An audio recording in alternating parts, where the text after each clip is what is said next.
안녕하세요. 여러분의 마음을 따뜻하게 할 가족 이야기입니다. 시아버지를 20년간 모셨습니다. 그런데 임종 직전 제게 10억 원이 든 통장을 주시며 남편에게는 절대 비밀로 하라고 하셨습니다. 그리고 한 달 뒤 저는 평생 상상도 못했던 충격적인 진실과 마주하게 됩니다. 아버님, 고맙습니다. 인생의 마지막 순간 시아버님은 제 손을 꼭 잡으시더니 낡은 통장 하나를 쥐어주셨습니다. 그리고는 힘겹게 속삭이셨죠. 10억이다. 하지만 준호에게는 절대 말하면 안 된다. 그 한마디는 비수가 되어 제 심장에 밝혔습니다. 왜 아버님은 하나뿐인 아들에게 이 사실을 숨기려 하셨을까요? 그 비밀은 저를 상상조차 못했던 거대한 폭풍 속으로 이끌었습니다. 병원 특유의 짙은 소독약 냄새가 숨 쉴 때마다 파고들어 가슴을 무겁게 짓눌렀습니다. 저는 딱딱한 플라스틱 의자에 앉아 침대에 누워 계신 한 남자를 멍하니 바라보고 있었습니다. 지난 20년간 제가 아버지라고 불러온 분이었습니다. 제 시아버님, 박상철 아버님은 낡은 병원 이불 아래 유난히 작고 위태로워 보이셨습니다. 젊은 시절 제철소에서 고된 노동으로 다져진 검고 주름진 피부는 노년의 병색이 더해져 누렇게 떠 있었습니다. 낡은 풍금이 마지막 남은 힘을 쥐어짜내는 것처럼 아버님의 거친 숨소리가 병실을 가득 메웠습니다. 침대 옆 심박 측정기에서 들려오는 일정하지만 희미한 삐 소리는 마치 아버님의 남은 시간을 거꾸로 세는 것만 같았죠. 저는 땀으로 축축한 아버님의 이마 위로 흐트러진 흰머리를 조심스럽게 쓸어 넘겼습니다. 아버님은 계속 눈을 감고 계셨지만 모든 것을 느끼고 계신다는 걸 알 수 있었습니다. 앙상하게 마른 손등 위로 튀어나온 푸른 힘줄들이 꿈틀거렸습니다. 저는 얼른 그 손을 잡아 제 뺨에 가져다 댔습니다. 희미한 온기가 느껴졌지만 제 온몸을 감싸는 서늘한 공기를 몰아내기엔 역부족이었습니다. 민서야, 이리 좀 더 가까이 오너라. 아버님의 목소리는 갈라져 거의 들리지 않았습니다. 저는 귀를 아버님 입가에 바싹 가져다 대고 마지막 남은 숨결 하나 놓치지 않으려 애썼습니다. 아버님, 목이 메어와 말이 제대로 나오지 않았습니다. 아버님이 천천히 눈을 뜨셨습니다. 초점은 흐릿했지만 그 눈빛은 이상하리만치 깊고 무언가 낯선 감정을 담고 있었습니다. 저를 바라보는 눈빛에는 연민과 미안함, 그리고 기묘한 결단력이 뒤섞여 있었죠. 아버님은 남은 손을 떨어가며 환자복 주머니를 더듬으셨습니다. 한참을 힘겹게 뒤지시더니 작고 딱딱한 무언가를 꺼내 앙상한 소나귀에 꽉 쥐셨습니다. 이거 바꿔라. 힘겹게 내뱉는 말에 저는 조심스럽게 손을 폈습니다. 아버님은 제 손바닥 위에 낡은 농협 통장 하나를 올려놓으셨습니다. 차가운 통장의 감촉. 하지만 그 무게는 제 영혼까지 무겁게 짓누르는 듯 했습니다. 저는 무슨 영문인지 몰라 그저 아버님을 멍하니 바라보았습니다.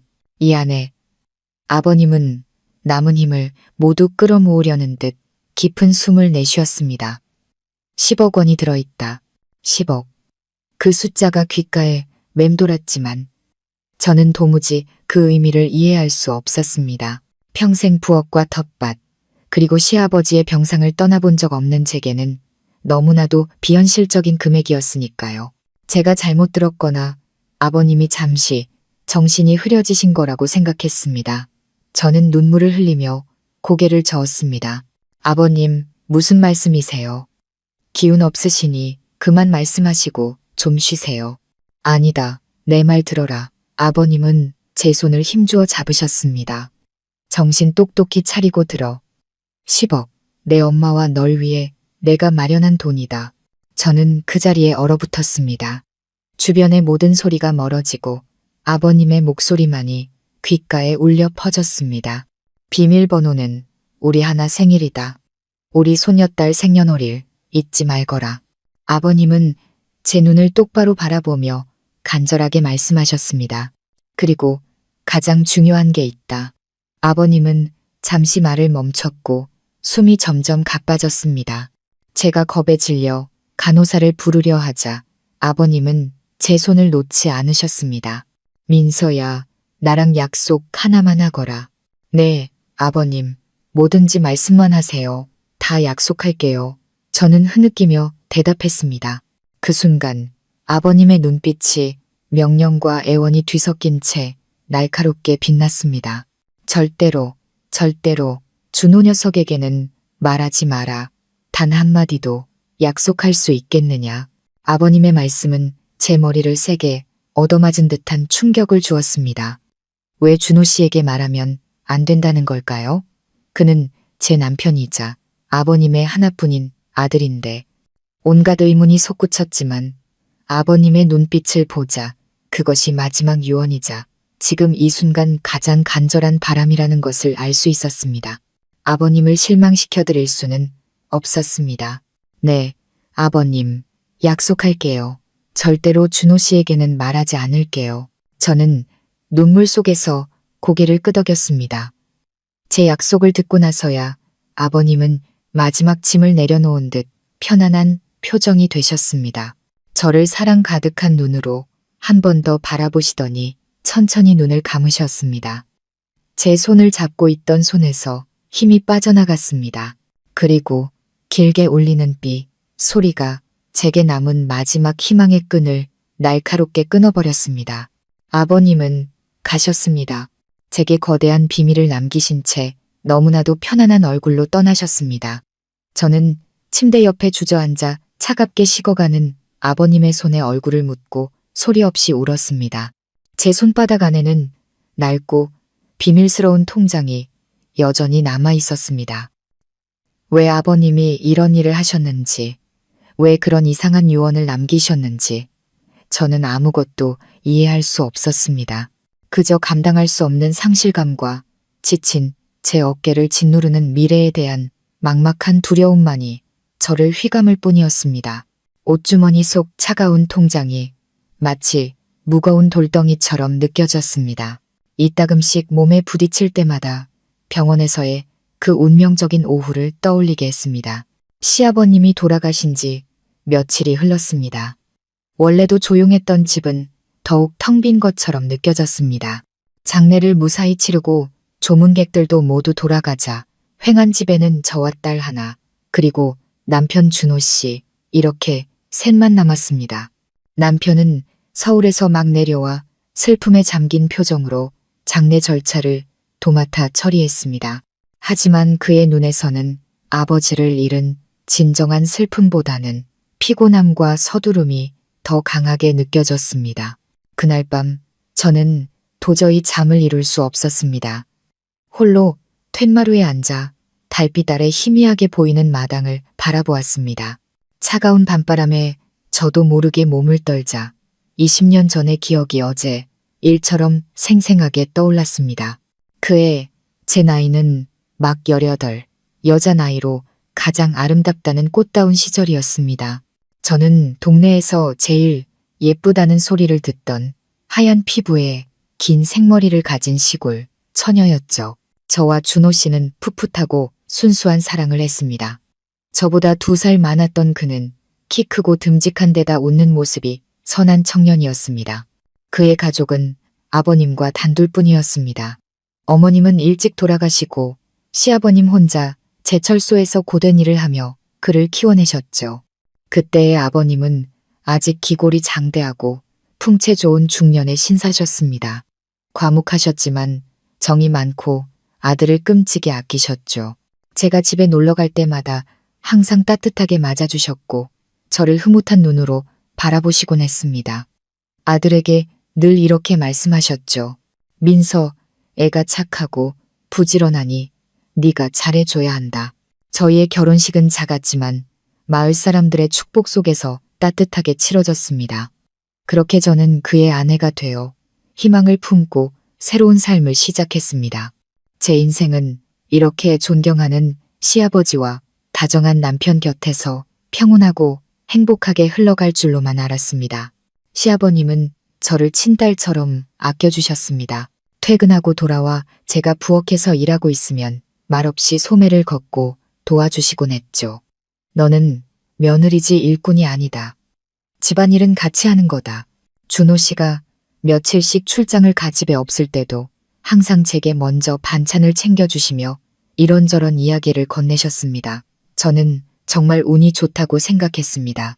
곧이어 저는 임신을 했습니다. 작은 집에 행복이 넘쳐 흘렀습니다.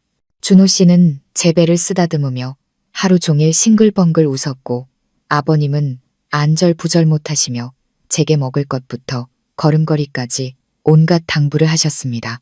손주를 빨리 안아보고 싶다며 아이처럼 좋아하셨죠. 그때 제 눈에 비친 미래는 온통 장밋빛이었습니다.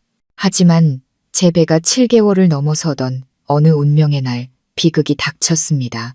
그날은 비가 억수같이 쏟아졌습니다. 저녁을 준비하던 중 저는 제철소에서 걸려온 전화를 받았습니다. 아버님이 산업재해를 당하셨다는 비보였습니다.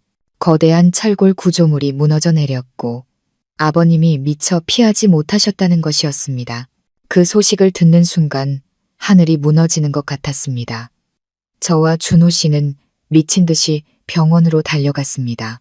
아버님은 다행히 목숨은 건지셨지만 의사는 더 끔찍한 소식을 전했습니다.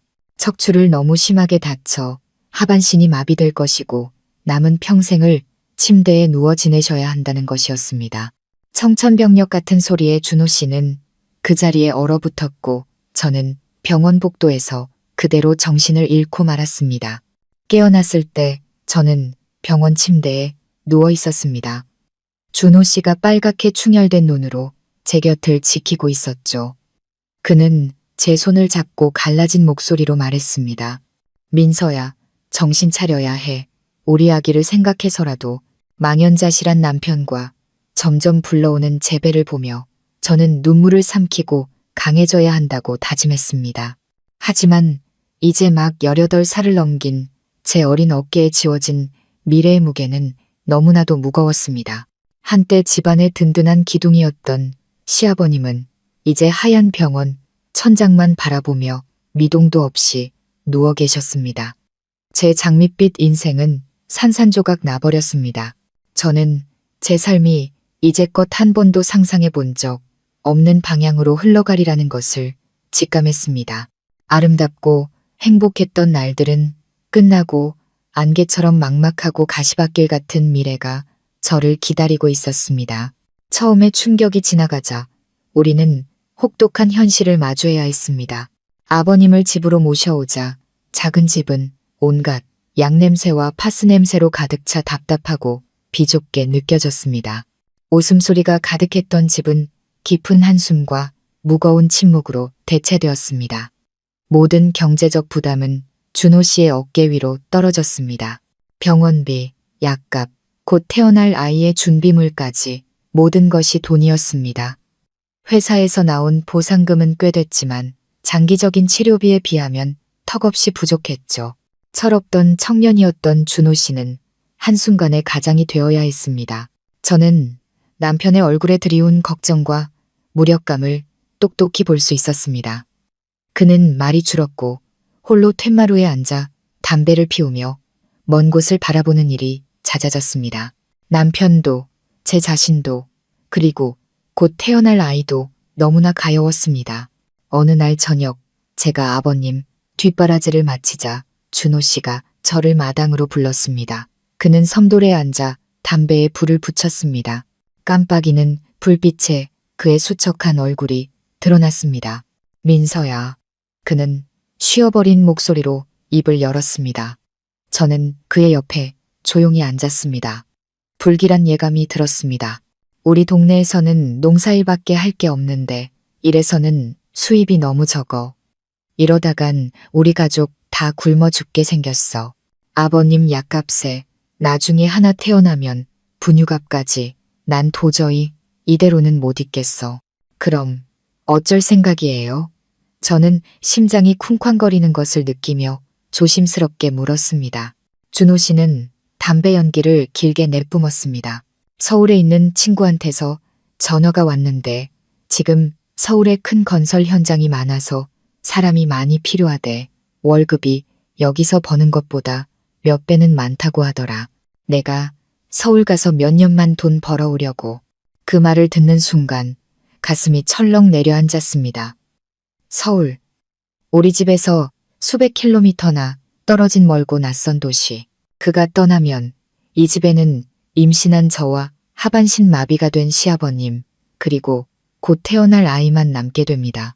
그 무거운 짐을 저 혼자 어떻게 감당할 수 있을까요? 제가 아무 말도 못하자 준호 씨는 제 손을 잡으며 부드럽게 말했습니다. 당신 고생시킬 거 아는데, 이렇게 하는 게 당신한테 못할 짓이라는 것도 아는데, 우리한테는 다른 방법이 없어. 내가 몇 년만 고생해서 돈 모아서 바로 돌아올게. 약속해. 꼬박꼬박 돈 붙여서 당신이랑 하나, 그리고 아버님 고생 안 시킬게. 나 없는 동안 조금만 더 고생해 줄 수 있을까? 저는 남편의 눈을 깊이 들여다보았습니다. 그의 눈에는 굳은 결심과 함께 이런 결정을 내려야만 하는 고통이 담겨 있었습니다. 저는 그의 말이 옳다는 것을 알았습니다. 여기에 머물면 우리 가족은 모두 가난과 고통 속에서 허우적될 것입니다. 그가 떠나는 것이 어쩌면 유일한 희망일지도 모릅니다. 제가 할 수 있는 일은 고개를 끄덕이는 것뿐이었습니다.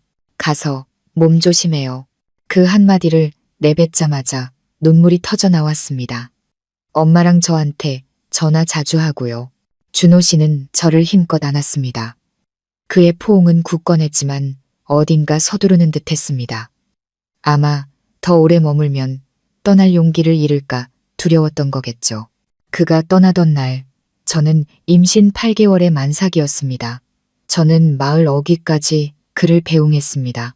그의 손에는 옷 몇 벌과 제가 쥐어준 약간의 돈이 든 작은 배낭 하나뿐이었습니다. 그는 차마 저를 돌아보지 못하고 마을 입구에 서 있던 고속버스를 향해 서둘러 걸어갔습니다. 저는 그의 모습이 대나무 숲 뒤로 완전히 사라질 때까지 그 자리에 서 있었습니다. 아침 햇살이 마을 길을 비추고 있었지만 제 마음은 어둡고 차갑기만 했습니다. 그날부터 저의 20년간의 기나긴 홀로 서기가 시작되었습니다. 저는 혼자서 집안의 모든 일을 도맡았습니다. 새벽같이 일어나 밥을 짓고 청소를 하고 가장 중요한 일인 시아버님 돌보는 일을 시작했죠. 아버님의 몸을 닦이고 옷을 갈아입히고 식사를 챙겨드렸습니다. 하반신 마비이셨기에 모든 대소변을 제가 받아내야 했습니다. 그 후에는 근육이 굳지 않도록 팔다리를 주물러드리고 몸을 일으켜 앉혀드렸습니다.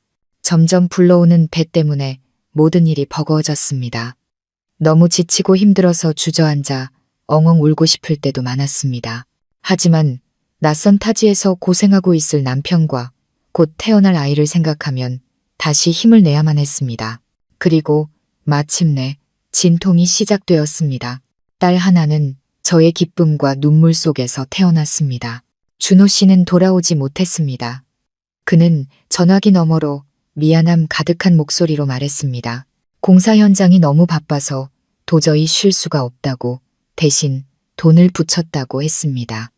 저는 그의 목소리를 들으며 서운함과 남편에 대한 안쓰러움을 동시에 느꼈습니다. 다행히 산후조리는 친정어머니가 오셔서 며칠 돌봐주셨지만 친정도 일이 많아 금방 돌아가셔야 했습니다. 갓난아기인 하나를 품에 안고 저는 더 강해져야 한다고 스스로에게 다짐했습니다. 아이를 위해서, 이 가정을 위해서, 시아버님과 아이를 돌보는 것 외에도 저는 틈틈이 근처 공장에서 주는 바느질 일감을 받아와 생활비에 보탰습니다. 한 젊은 아내, 젊은 엄마, 그리고 효심 깊은 며느리의 삶은 그렇게 시작되었습니다. 한 가정의 모든 무게가 이제 제 가녀린 어깨 위에 고스란히 얹혔습니다. 미래가 어떻게 될지는 몰랐지만 그저 하루하루가 제가 이겨내야 할 커다란 시련이라는 것만은 분명했습니다. 마비 환자를 돌보는 일은 겉에서 보는 것처럼 간단한 일이 아니었습니다. 그것은 엄청난 인내심과 체력, 그리고 진심 어린 마음이 필요한 일이었습니다. 저는 욕창이 생기지 않도록 몇 시간에 한 번씩 아버님의 몸을 뒤집어 드려야 했습니다. 노쇠하셨다 해도 남자의 몸은 무거웠습니다. 처음에는 낑낑대며 겨우 해냈지만 시간이 지나면서 익숙해졌습니다. 팔에 근육이 붙었지만 대신 날씨가 궂은 날이면 허리가 쑤시는 통증이 남았죠. 처음에는 아버님의 대소변을 받아내는 것이 가장 민망하고 힘들었습니다. 아무리 그래도 저는 며느리였으니까요. 하지만 곧 친아버지나 다름없는데 뭐가 부끄러운가라고 마음을 다잡았습니다. 저는 몸을 닦아드리고 기저귀를 가는 일부터 더러워진 것들을 치우는 일까지 모든 것을 세심하고 정성스럽게 해냈습니다. 아버님이 스스로에게 자괴감을 느끼거나 위축되지 않으시길 바랐습니다. 항상 방을 깨끗하고 향기롭게 유지하며 병의 흔적을 지우려 노력했습니다. 매 끼니마다 저는 죽이나 밥을 한 숟가락씩 떠먹여 드려야 했습니다. 음식은 삼키기 쉽도록 아주 부드럽고 묽게 만들어야 했죠. 어떤 날은 아버님이 너무 피곤해서 식사를 거부하시면 어린아이를 달래듯 어르고 달래야 했습니다. 아버님, 한 숟가락만 더 드세요. 그래야 기운을 차리시죠. 힘겹게 음식을 삼키시는 모습을 볼 때마다 제 마음은 아려왔습니다. 시간은 쏜살같이 흘러 20년이라는 세월이 눈 깜짝할 사이에 지나갔습니다. 하지만 제게 그 시간은 한 세기처럼 길게 느껴졌습니다. 매일 똑같은 일상이 지루할 정도로 반복되었습니다. 일어나서 밥하고 청소하고 아버님 돌보고 아이 챙기고 다시 밥하고 청소하고 아버님 돌보고 틈틈이 부업을 하고 녹초가 되어 잠자리에 드는 하루. 제 삶은 이름도 없는 끝없는 집안일과 함께 이 집이라는 네모난 공간 안에 갇혀버렸습니다. 제 딸 하나는 그런 환경 속에서 자랐습니다. 갓 태어난 핏덩이였던 아이는 어느새 어엿한 숙녀가 되었죠. 딸의 어린 시절에는 아버지의 존재가 거의 없었습니다. 아이에게 가장 익숙한 모습은 늘 바쁜 엄마와 침대에 가만히 누워있는 할아버지였습니다. 하나는 다행히 착하고 속 깊은 아이로 자라주었습니다. 어릴 때부터 자질구레한 집안일을 도왔고 조금 더 커서는 할아버지에게 책을 읽어드리고 팔다리를 주물러 드릴 줄 알았습니다. 딸의 존재는 기나긴 세월 동안 제게 가장 큰 위안이자 원동력이었습니다. 반면 준호 씨는 점점 더 멀어져 갔습니다. 처음 몇 년간은 전화도 자주 하고 매달 꼬박꼬박 돈도 붙여왔습니다. 명절이면 한두 번 집에 내려오기도 했죠. 하지만 시간이 흐를수록 전화는 뜸해졌고 보내오는 돈도 불규칙해졌습니다. 집에 오는 횟수도 줄어들었습니다. 어떤 해에는 공사 현장이 바쁘다는 핑계로 명절에도 내려오지 않았습니다. 그는 자기 집에서 손님처럼 구는 남자가 되어버렸습니다. 집에 와도 며칠 머물지 않고 서둘러 떠나기 바빴죠. 서울에서 사온 비싼 선물을 안겨주긴 했지만 남편이자 아버지로서의 따뜻한 관심과 사랑은 점점 희미해져 갔습니다. 그는 더 이상 제게 피곤하지 않냐고 묻거나 예전처럼 어깨를 주물러 주지 않았습니다. 아버님 병상 곁에 앉아 대화를 나누는 일도 거의 없었습니다. 형식적으로 몇 마디 안부를 묻고는 전화가 왔다며 마당으로 나가 몇 시간이고 통화를 하곤 했습니다. 저는 우리 사이에 보이지 않는 벽이 점점 더 높아지고 있다는 것을 느꼈습니다. 대화를 시도해봤지만 그는 늘 제가 너무 예민하게 생각한다며 자기가 밖에서 고생하는 건 다 이 가족을 위해서라고 둘러대기만 했습니다. 저의 20년 청춘은 그렇게 흘러갔습니다. 저는 젊음, 아름다움, 개인적인 꿈까지 모든 것을 이 가정을 위해 희생했습니다. 가끔 거울을 보면 18살에 예뻤던 제 모습은 온데간데 없었습니다. 그 자리에는 걱정과 고생으로 깊게 팬 주름, 수면 부족으로 퀭한 눈, 그리고 고된 노동으로 거칠어진 손을 가진 한 여인만이 서 있었습니다. 모두가 잠든 밤 홀로 앉아 소리 없이 눈물을 흘린 적이 한두 번이 아니었습니다. 서럽고 외로웠지만 누구에게도 털어놓을 수 없었습니다. 모든 슬픔을 가슴에 묻고 묵묵히 희생하는 것에 익숙해져 버렸기 때문입니다. 그저 가족이 평안하고 남편과 아이가 행복하다면 나의 모든 희생은 가치 있는 것이라고 스스로를 위로할 뿐이었습니다. 하지만 저는 몰랐습니다. 저의 그 숭고한 희생이 다른 누군가에 의해 무참히 짓밟히고 있었다는 사실을 말입니다. 가슴속에 묻어둔 제 속마음은 영원히 저 혼자만의 비밀일 줄 알았습니다. 어느 늦가을 오후가 되기 전까지는요. 창문으로 스며든 노란 햇살이 방바닥에 따스한 무늬를 그리고 있었습니다. 저는 침대 곁에 앉아 앙상하게 마른 시아버님의 다리를 정성스럽게 주무르고 있었습니다. 마당에서 들려오는 낙엽 소리와 아버님의 고른 숨소리만이 정적을 채웠습니다. 지난 20년간 이것은 저의 익숙한 일상이었습니다. 말없이 묵묵한 행동만이 오가는 시간이었죠. 그때 아버님이 갑자기 입을 여셨습니다. 오랜 침묵 끝에 나온 목소리는 낮고 잠겨 있었습니다. 민서야. 저는 깜짝 놀라 아버님을 올려다 보았습니다. 네, 아버님, 부르셨어요? 아버님은 바로 저를 보지 않으셨습니다. 창밖 어딘가 먼 곳을 응시하고 계셨죠. 벌써 20년이구나. 내가 이 집에 시집 온 지 꼭 20년이 되었어. 네, 아버님. 세월이 참 빠르네요. 저는 나지막이 대답하며 손을 멈추지 않았습니다. 아버님은 잠시 침묵하시더니 갑자기 고개를 돌려 제 눈을 똑바로 바라보셨습니다. 그 눈빛에는 평소의 피곤함 대신 말로 표현하기 힘든 깊은 감정이 담겨 있었습니다. 그리고 아버님은 지난 20년간 남편조차 단 한 번도 묻지 않았던 질문을 하셨습니다. 지난 세월 서러운 적은 없었느냐? 아버님의 질문은 제 마음속 오랫동안 녹슬어 있던 자물쇠를 여는 열쇠 같았습니다. 저는 그 자리에 얼어붙었습니다. 허공에서 제 손이 멈췄습니다. 서러움이라니요. 물론 있었죠. 너무나도 많았습니다.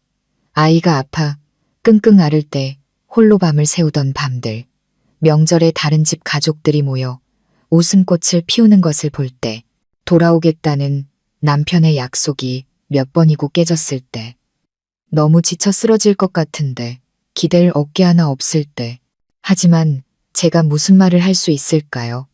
병으로 고통받고 계신 시아버님께 하소연을 늘어놓을 수는 없었습니다. 저는 억지 미소를 지으며 아버님의 시선을 피하기 위해 고개를 숙였습니다. 무슨 그런 말씀을 하세요, 아버님. 전 괜찮아요. 아버님 모시고 하나 키우는 건 제 몫인걸요. 그 대답으로 대화가 끝날 줄 알았습니다. 하지만 아버님은 길게 한숨을 내쉬었습니다. 그 한숨 소리가 어찌나 무겁게 들리던지요. 애써 숨기지 마라. 이 애비가 목석은 아니다. 내가 이렇게 누워만 있고 팔다리는 못 움직여도 귀는 들리고 눈은 보인단다. 네가 밤에 몰래 부엌에 나가 홀로 앉아 있을 때 너의 그 흐느끼는 소리를 내가 모를 줄 알았느냐? 내게 죽을 가져다 주기 전에 서둘러 눈물을 닦던 내 모습을 내가 못 봤을 줄 알았느냐? 아버님의 한마디 한마디는 제가 오랫동안 애써 쌓아 올린 견고한 성벽을 부수는 망치 같았습니다. 성벽은 금이 가기 시작하더니 이내 와르르 무너져 내렸습니다. 더 이상 참을 수가 없었습니다. 눈물이 뺨을 타고 흘러내려 옷깃을 적셨습니다. 소리내어 울지는 않았지만 가녀린 어깨가 세차게 떨렸습니다. 처음이었습니다. 누군가 제 아픔을 알아준 것은, 제 희생이 보이지 않는 것이 아니라고 말해준 것은, 아버님의 앙상한 손이 뻗어와 제 손등을 부드럽게 감쌌습니다. 울어라, 얘야. 실컷 울고 나면 속이 좀 나아질 게다. 이 애비와 그 못난 놈이 너를 너무 고생시켰구나. 그 말을 기다렸다는 듯 저는 어린아이처럼 소리내어 울기 시작했습니다. 침대가에 머리를 밟고 뜨거운 눈물이 멈추지 않고 쏟아지도록 내버려 두었습니다. 묵묵히 흘려보낸 제 청춘을 위해 울었습니다. 혼자서 감내해야 했던 외로움과 서러움을 위해 울었습니다. 그리고 마침내 누군가 나를 알아주었다는 안도감에 울었습니다. 아버님은 아무 말 없이 제 손등을 조용히 토닥여 주셨습니다. 힘없는 손길이었지만 그 안에는 끝없는 위로와 포용이 담겨 있었습니다. 그날 오후 작은 방 안에서 같은 처지에 놓인 두 사람, 육체의 고통을 겪는 한 사람과 마음이 무너진 한 사람은 서로에게서 깊은 공감을 발견했습니다. 저는 몇 년 만에 처음으로 이 집에서 더 이상 혼자가 아니라고 느꼈습니다. 그날 오후 이후로 집안의 공기는 미묘하게 변했습니다. 여전히 똑같은 일상이 반복되고 익숙한 침묵이 흘렀지만 저와 시아버님 사이에는 보이지 않지만 아주 단단한 유대감이 생겼습니다. 아버님은 더 이상 의무감으로 돌봐야 할 환자가 아니셨고 저 또한 그저 헌신적인 며느리만은 아니었습니다. 우리는 서로에게 정신적으로 의지하는 마음을 나누는 친구가 되었습니다. 저를 향한 아버님의 관심은 더욱 섬세하고 분명해졌습니다. 아버님은 제 삶의 아주 작은 부분까지 신경 쓰기 시작하셨습니다. 때로는 저 자신조차 잊고 지냈던 것들까지도요. 어느 추운 겨울 아침, 갑자기 날이 추워져 제가 청소를 하다가 마른 기침을 몇 번 했습니다. 잠시 후 아버님께 물을 떠다 드리자 아버님이 저를 보며 미간을 찌푸리셨습니다. 민서야, 텃밭에 가서 생강 몇 쪽 캐다가 꿀 타서 따뜻하게 마시거라. 나 돌본다고 내 몸은 챙기지도 않고 그러다 몸져 누우면 누가 돌봐주겠느냐. 아버님의 말씀은 꾸짖는 듯 했지만 제 코끝을 찡하게 만들었습니다. 이렇게 제 건강을 걱정해 준 사람이 얼마만이었을까요? 멀리 있는 남편은 전화 통화에서 돈과 일 얘기만 할 뿐 제게 건강한지 피곤한지 한번 물어본 적이 드물었습니다. 저는 아버님 말씀대로 따뜻한 생강차를 한 잔 만들어 마셨습니다. 차의 온기가 온몸에 퍼졌지만 마음속에 퍼지는 온기는 그보다 몇 배는 더 컸습니다. 또 어떤 날은 제가 부엌에서 음식을 하고 있는데 방에서 아버님이 저를 부르셨습니다. 민서야, 오늘 저녁엔 된장찌개 안 끓이느냐? 네가 제일 좋아하는 음식이 그거 아니었니? 요즘 통 안 끓이는 것 같구나. 저는 순간 멍해졌습니다. 맞습니다. 저는 된장찌개를 정말 좋아했습니다. 하지만 집안 형편이 어려워진 후로는 제 자신을 위해 번거로운 음식을 만드는 일이 거의 없었습니다. 항상 아버님이 드실 수 있는 음식, 딸 아이가 좋아하는 음식을 우선으로 했고 저는 아무거나 먹어도 괜찮다고 생각했죠. 그런데 아버님은 그걸 기억하고 계셨습니다. 침대에 누워 식사조차 남이 떠먹여줘야 하는 분이 며느리의 식성을 기억하고 계셨던 겁니다. 저는 말할 수 없는 감동을 느꼈습니다. 가장 큰 변화는 제가 아버님의 요청대로 심심풀이로 뉴스라도 보시라며 스마트폰을 사다 드린 후부터였습니다. 처음엔 정말 단순하게 생각했습니다. 하지만 아버님은 놀라울 정도로 빠르게 스마트폰 사용법을 익히셨습니다. 뉴스 기사를 읽는 것을 넘어 온갖 것들을 검색하고 배우셨죠. 어느 날 택배 기사님이 제 이름을 부르며 예쁘게 포장된 상자를 건네주었습니다. 저는 제가 주문한 것이 없어 어리둥절했습니다. 상자를 열어보니 하나에게 딱 맞는 예쁜 꽃무늬 원피스가 들어있었습니다. 제가 놀라고 있는데 하나가 방에서 뛰어나오며 기쁨의 함성을 질렀습니다. 잠시 후 방에 들어가 아버님께 여쭤보니 아버님은 그저 인자하게 웃으실 뿐이었습니다. 고된 얼굴 위로 드물게 번지는 미소였습니다. 하나가 학교 다녀와서 친구들이 새 옷 샀다고 자랑하는 얘기를 종종 하더구나. 인터넷을 보다 보니 저 아이에게 잘 어울릴 것 같아서 깜짝 선물로 주문했다. 내가 사준 거라고는 말하지 말고 엄마가 사줬다고 하거라. 저는 아버님을 바라보며 솟아오르는 감정을 주체할 수 없었습니다. 아버님은 저뿐만 아니라 제 딸까지 챙기고 계셨던 겁니다. 얼마 되지 않는 연금으로 손녀에게 기쁨을 안겨주셨습니다. 아버님의 사랑은 요란하거나 화려하지 않았지만 조용하고 깊었습니다. 아버님은 아들이 채워주지 못하는 정서적인 빈자리를 당신의 방식으로 채워주려 애쓰고 계셨습니다. 하루하루가 지날수록 저는 침대에 누워 계신 저분이 단순한 시아버지가 아니라 아버지이자 할아버지이며 이 세상에서 제가 기댈 수 있는 유일하고 든든한 버팀목이라는 것을 더욱 깊이 깨달았습니다. 그렇게 평온한 시간이 얼마간 흘렀습니다. 그러던 어느 날 아버님은 또다시 저를 놀라게 하는 부탁을 하셨습니다. 그날 점심 식사를 마치고 제가 설거지를 하고 있는데 아버님이 저를 침대 곁으로 부르셨습니다. 표정이 조금 심각해 보이셨습니다. 민서야, 혹시 스마트폰으로 사람들이 주식이나 채권 같은 거 사고 파는 앱이 뭔지 아니? 저는 아버님의 질문에 어안이 벙벙했습니다. 주식, 채권. 저 같은 시골 여자에게는 너무나도 낯선 단어들이었습니다. 텔레비전에서 얼핏 들어본 적은 있었지만 제 머릿속에서 그것은 복잡하고 위험하며 돈 많고 유식한 사람들만 하는 것이었습니다. 네, 아버님, 들어는 봤는데 잘은 몰라요. 그런 건 복잡하고 사기도 많다던데요. 갑자기 그건 왜 알아보세요? 저는 호기심과 약간의 걱정을 숨기지 못하고 되물었습니다. 아버님은 창밖을 보며 한숨을 쉬셨습니다. 내가 이렇게 누워만 있으니 너무 심심하구나. 매일 먹고 자고 천장만 쳐다보고 있으니 말이다. 뉴스에서 경제 얘기도 많이 하고 투자 얘기도 많이 하길래 바깥 세상이 어떻게 돌아가는지 좀 알아봐야 머리가 굳지 않을 것 같아서 그런다. 제가 여전히 망설이는 표정을 짓자 아버님은 태연한 목소리로 말을 이었습니다. 그냥 구경만 하려고 그러는 거다.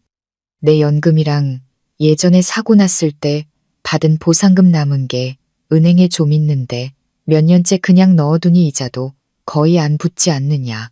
사람들이 어떻게 하는지 좀 배워두면 나중에 우리 하나 분유값이라도 보탤 수 있을지 누가 알겠니. 아버님의 설명이 합리적으로 들렸고 손녀 분유값 얘기를 하시니 제 걱정도 누그러졌습니다. 아마 무료한 시간을 달래고 당신이 여전히 쓸모있는 사람이라는 것을 느끼고 싶으신 거겠지 하고 생각했습니다. 아버님처럼 똑똑하고 배우길 좋아하시는 분이니 비록 몸은 불편하셔도 정신은 여전히 총명하셨습니다. 새로운 것을 배우고 싶어 하시는 것도 충분히 이해할 수 있었습니다. 그래서 저는 아버님 뜻에 따라 아버님 폰으로 유명한 주식 거래 앱 몇 개를 찾아 설치해드렸습니다. 저는 아무것도 몰라서 인터넷에 나온 설명대로 계좌를 만들어드리고 은행과 연동해드렸습니다. 혹시나 싶어 약관을 하나하나 읽어드리고 조심하셔야 한다고 신신당부했습니다. 아버님은 아주 집중해서 들으셨고 가끔 이해가 안 되는 부분을 다시 물어보시기도 했습니다. 저는 그저 재미삼아 보시는 줄로만 알았는데 아버님은 놀라울 정도로 진지하셨습니다. 초보 투자자를 위한 책을 몇 권 사다 달라고 하셨고 매일 몇 시간씩 책을 읽고 스마트폰을 들여다보며 연구하셨습니다. 심지어 매일 나오는 경제 뉴스를 큰 소리로 읽어달라고 부탁하기도 하셨습니다. 점점 아버님의 입에서 제가 알아들을 수 없는 용어들이 나오기 시작했습니다. 코스피 지수, 유동성, 우량주, 국고채 같은 것들이었죠.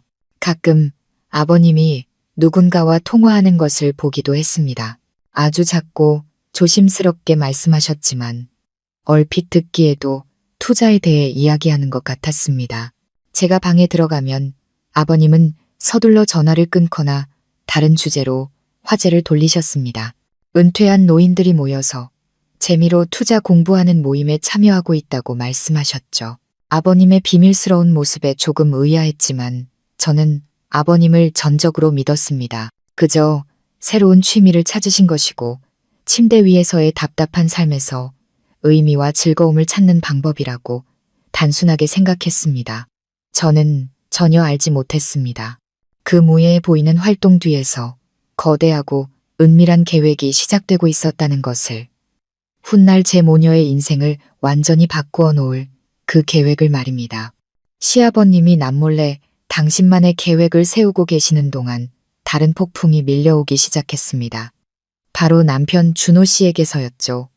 예전에는 뜸하긴 해도 전화 내용은 아버님과 저 그리고 딸의 안부를 묻는 것이었습니다. 하지만 약 1년 전부터 통화 내용이 바뀌기 시작했습니다. 그는 일에 대해 하소연하기 시작했습니다.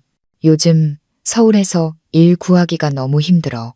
그는 전화기 너머로 피곤한 목소리로 말했습니다. 경쟁도 심하고 거래처에서는 공사 대금을 자꾸 미루고 나 지금 돈이 꽉 막혔어. 몇 번의 하소연 끝에 그의 본론이 나왔습니다. 처음으로 그가 돈을 부탁했습니다. 민서야, 혹시 집에 여윳돈 좀 있으면 나한테 몇백만 원만 붙여줄 수 있을까?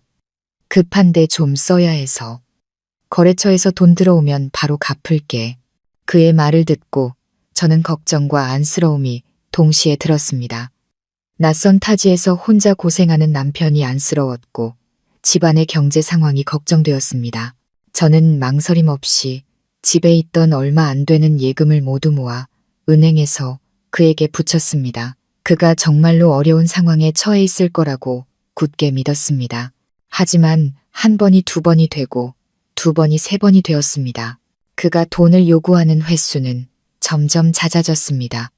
매번 그럴듯한 이유를 댔습니다. 건설 자재 대금을 치러야 한다. 새로운 공사를 따내기 위해 사람들에게 접대를 해야 한다. 같이 일하는 동료가 사고를 당해 급하게 돈을 빌려줘야 한다. 등등. 그렇게 한 번에 몇백만 원씩 그가 요구하는 금액은 점점 커졌고 집안의 예금은 금세 바닥을 드러냈습니다. 남편에게 돈을 보내기 위해 저는 허리띠를 졸라매야 했습니다. 식탁은 더 초라해졌고 저와 하나의 새 옷은 사치가 되었습니다. 저는 생활비를 벌기 위해 밤늦게까지 바느질 일감을 더 받아야 했습니다. 수면 부족으로 눈 밑은 점점 어두워졌지만 남편을 위해, 가정을 위해 희생해야 한다고 스스로를 다독였습니다. 딸 하나는 어느새 숙녀가 되어 있었습니다. 한창 먹고 꾸밀 나이인 아이는 친구들과 자신을 비교하기 시작했습니다. 어느 저녁 식사 자리에서 아이는 머뭇거리며 말했습니다. 엄마, 내 외투가 너무 낡아서. 학교에 입고 가면 친구들이 쳐다봐. 그리고 우리 반 애들은 다 최신 스마트폰도 있고 예쁜 옷 입고 놀러 다니는데. 거기까지 말한 아이는 고개를 푹 숙였습니다. 제가 속상해할까봐 두려워하는 것 같았습니다. 아이의 말은 작은 비수가 되어 제 가슴에 밝혔습니다. 딸이 너무나도 안쓰러웠습니다. 아이는 또래 친구들에 비해 너무 많은 것을 참고 지냈습니다. 마땅히 누려야 할 평범한 삶을 누리지 못하고 있었죠. 저는 그저 아이의 머리를 쓰다듬으며 목맨 소리로 말할 수밖에 없었습니다. 엄마가 알았어. 엄마가 돈 벌어서 꼭 사줄게. 우리 딸. 그날 밤 저는 뜬 눈으로 밤을 새웠습니다. 돈이 어디서 난단 말인가. 버는 돈은 생활비로도 부족한데 준호 씨에게 계속 돈을 보내야 하는 상황이었습니다. 저는 큰 모순을 느끼기 시작했습니다. 남편은 서울에서 일하면 돈을 많이 번다고 했습니다. 그런데 왜 계속 돈이 부족할까요? 왜 집에 생활비를 보태주기는커녕 오히려 시골에 있는 가족이 허리띠를 졸라매 그에게 돈을 보내야만 하는 걸까요? 그 질문들이 머릿속을 헤집고 다니며 제 마음에 처음으로 의심의 씨앗을 심었습니다. 저는 애써 그 생각들을 떨쳐내려 했습니다. 남편을 믿으려 했고 그의 말을 믿으려 했습니다.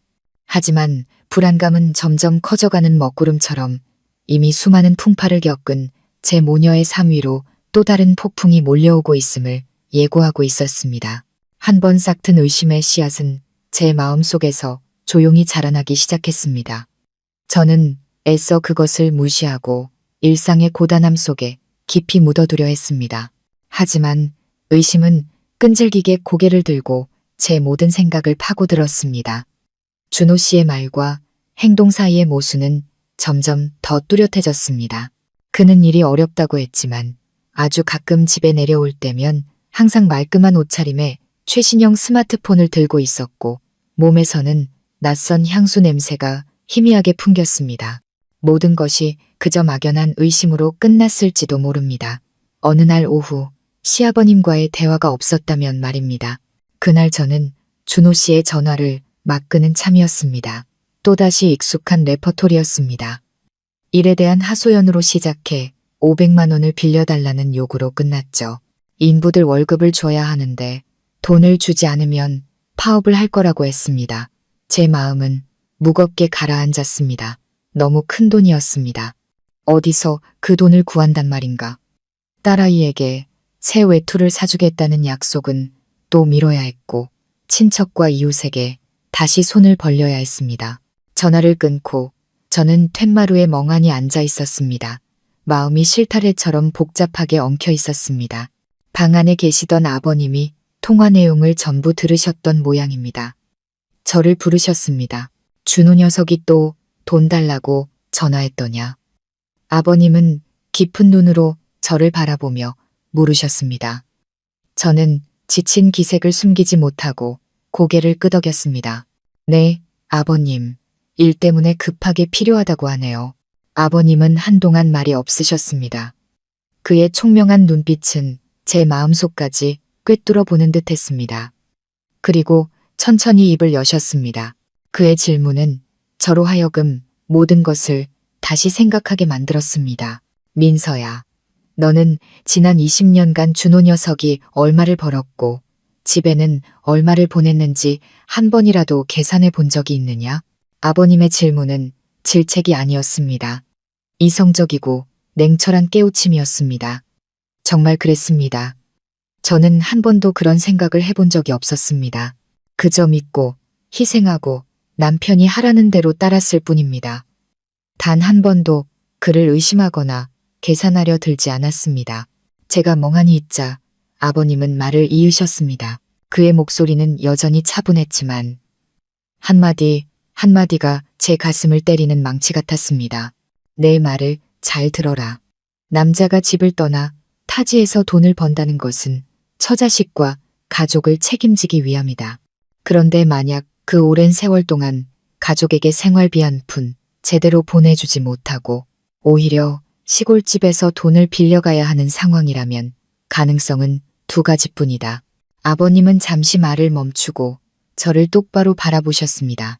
하나는 그놈이 아주 무능력해서 하는 일마다 실패하는 놈이거나 둘째는 아버님은 마치 그 쓴 말을 뱉어내기 싫다는 듯 잠시 머뭇거리셨습니다. 그놈이 번 돈 전부를 다른 곳에 쓰고 있거나 다른 곳. 그 두 글자가 제 귓가에 맴돌았습니다. 모호했지만 엄청난 무게를 담고 있었습니다. 다른 곳이 어디란 말인가. 갑자기 심장이 쿵하고 내려앉았습니다. 준호 씨의 변화, 서두르던 전화통화, 낯선 향수 냄새, 모든 조각들이 한순간에 맞춰지기 시작했습니다. 너무 깊이 생각지는 마라. 아버님은 제 생각을 읽으신 듯 말씀하셨습니다. 나는 그저 네가 정신을 차리길 바랄 뿐이다. 너는 너무 착하고 사람을 너무 잘 믿어. 너는 내 청춘 전부를 이 집을 위해 바쳤다. 너와 하나는 더 나은 삶을 살 자격이 있어. 언제까지나 이렇게 궁핍하고 불안하게 살 수는 없는 노릇이다. 너 자신과 내 딸을 지켜야 한다. 아버님의 말씀은 제가 애써 외면해왔던 제 마음속 어두운 구석을 비추는 강렬한 빛과 같았습니다. 외면하고 싶었던 잔인한 진실이 서서히 모습을 드러냈습니다. 지난 20년간 쌓아 올린 신뢰가 뿌리부터 흔들리기 시작했습니다. 저는 더 이상 눈을 감고 외면할 수 없었습니다. 무언가 해야만 했습니다. 그날 밤은 제 인생에서 가장 긴 밤이었습니다. 저는 침대에 누워 뜬 눈으로 캄캄한 천장을 바라보았습니다. 머릿속은 출구 없는 미로처럼 복잡했습니다. 시아버님의 말씀이 귓가에 계속 맴돌았습니다. 무능력하거나 다른 곳에 돈을 쓰거나 어느 쪽이든 제게는 너무나 쓴 진실이었습니다. 저는 준호 씨에 대한 기억을 하나씩 되짚어 보았습니다. 20년 전 따뜻한 미소를 가졌던 다정한 청년, 떠나던 날 몇 년만 고생하고 돌아오겠다던 그의 약속. 하지만 그 모습은 점점 흐려지고 자기 집에서 손님처럼 구는 낯선 남자의 모습이 그 자리를 대신했습니다. 그가 변한 걸까요? 아니면 제가 처음부터 그를 제대로 알지 못했던 걸까요? 의심은 독사처럼 제 영혼을 갉아먹었고 고통과 두려움에 떨게 했습니다. 하지만 두려워한다고 해서 해결될 문제는 아니었습니다. 이 막연함 속에서 계속 살 수는 없었습니다. 저는 답이 필요했습니다. 아무리 잔인하더라도 명확한 답이 필요했습니다. 딸 하나를 생각했습니다. 하나는 이제 막 사춘기에 접어든 예민한 나이였습니다. 부모의 사랑과 안정적인 환경 속에서 자라야 할 아이입니다. 아이의 미래가 가난과 거짓말 속에 묻히게 할 수는 없었습니다. 시아버님의 경고가 옳았습니다. 저는 저 자신뿐만 아니라 아이를 위해서라도 살아야 했습니다. 강해져야 했습니다. 제 손으로 직접 진실을 찾아야 했습니다. 길고 긴 밤이 지나고 새날의 첫 햇살이 창틈으로 스며들 무렵 저는 제 38년 인생에서 가장 대담한 결정을 내렸습니다. 서울에 가기로. 저는 자리에서 일어나 딸의 침대로 다가갔습니다. 아이는 맑고 순수한 얼굴로 곤히 잠들어 있었습니다. 저는 아이의 머리카락을 부드럽게 쓰다듬으며 마음속으로 굳게 다짐했습니다. 미안하다, 우리 딸. 엄마가 널 위해서, 너의 미래를 위해서 꼭 해야만 하는 일이란다. 그날 아침 저는 시아버님께 제 결정을 말씀드렸습니다. 아버님이 놀라시거나 말리실 거라고 생각했습니다. 하지만 아버님은 그저 저를 조용히 바라보시더니 단호하게 고개를 끄덕이셨습니다. 그래야지. 가봐야 한다. 가서 그놈이 도대체 무슨 짓을 하고 있는지 내 눈으로 똑똑히 봐야 해. 가서 흑백을 가려야지. 걱정 말고 다녀오너라. 나는 집에서 혼자 지낼 수 있다. 옆집 행복이 엄마한테 며칠만 좀 봐달라고 부탁하면 될 게다. 경비는 내 돈을 가져다 쓰거라. 아버님의 지지는 제게 큰 힘이 되었습니다. 저는 이웃집이자 먼 친척이기도 한 행복이 엄마에게 가서 며칠간 아버님을 돌봐달라고 부탁했고 그녀는 흔쾌히 수락했습니다. 그리고 저는 준호 씨에게 전화해 시골에 사는 먼 친척 할머니가 위독하셔서 하나를 데리고 서울의 병문안을 가야겠다고, 가는 김에 당신 있는 곳에 며칠 들르겠다고 거짓말을 했습니다. 준호 씨는 전화기 너머에서 조금 놀라고 당황한 듯 했지만 거절하지는 못했습니다. 그는 제게 주소 하나를 알려주며 조심히 오라고 당부했습니다. 저는 간단한 옷까지 몇 벌과 아버님이 주신 돈을 챙겼습니다. 하나에게는 아빠를 깜짝 놀라게 해주러 서울에 가는 거라고 말했습니다. 아이는 얼굴에 기쁨이 가득했습니다. 아빠를 만나고 화려한 도시에서 아빠가 구경시켜줄 생각에 들떠 있었죠. 아이의 해맑은 미소를 보니 가슴이 미어졌습니다. 이 여행이 아이에게는 기쁜 깜짝 선물이겠지만 제게는 폭풍우가 몰아치는 진실을 찾아 떠나는 여정이라는 것을 아이는 몰랐습니다. 모녀는 서울행 고속버스에 몸을 실었습니다. 버스가 서서히 움직이며 정든 마을과 저의 20년 희생이 깃든 집을 뒤로 했습니다. 앞에는 낯선 도시와 제가 밝혀내야 할 진실이 기다리고 있었습니다. 두려웠지만 한편으로는 마음이 단단해졌습니다. 결과가 어떻든 저는 마주해야만 했습니다. 흔들리는 심야버스는 낯선 길을 달려 우리 모녀를 서울로 이끌었습니다. 하나는 들뜬 마음에 잠시 눈을 붙였다가도 금세 깨서 제잘거렸고 저는 도저히 눈을 붙일 수가 없었습니다.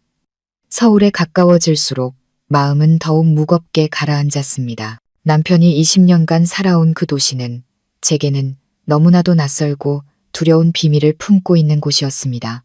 꼬박 하루를 달려 마침내 우리는 고속버스 터미널에 도착했습니다. 버스에서 내리자마자 후텁지근한 공기와 정신없는 인파의 소음이 우리를 덮쳤습니다. 하나는 제 손을 꼭 잡고 이 혼란스러운 풍경에 호기심과 두려움이 뒤섞인 눈으로 주위를 두리번거렸습니다. 저 역시 마찬가지였습니다. 거대한 도시 속에서 한없이 작고 외롭게 느껴졌습니다. 저는 택시를 잡아 준호 씨가 알려준 주소가 적힌 종이를 기사님께 보여드렸습니다. 목적지는 어느 주택가의 좁은 골목이었습니다. 차가 복잡한 도로를 30분쯤 달린 후에야 허름한 다세대 주택 앞에 멈춰 섰습니다. 저는 택시비를 내고 딸의 손을 잡고 안으로 들어갔습니다. 심호흡을 한 번 하고 문을 두드렸습니다. 인상이 험악한 중년 여자가 문을 열었습니다. 그녀는 위아래로 우리를 훑어보며 경계하는 눈빛으로 물었습니다. 누구 찾아요? 저 혹시 여기 건설 현장에서 일하시는 준호 씨 댁 맞나요? 저는 공손하게 물었습니다.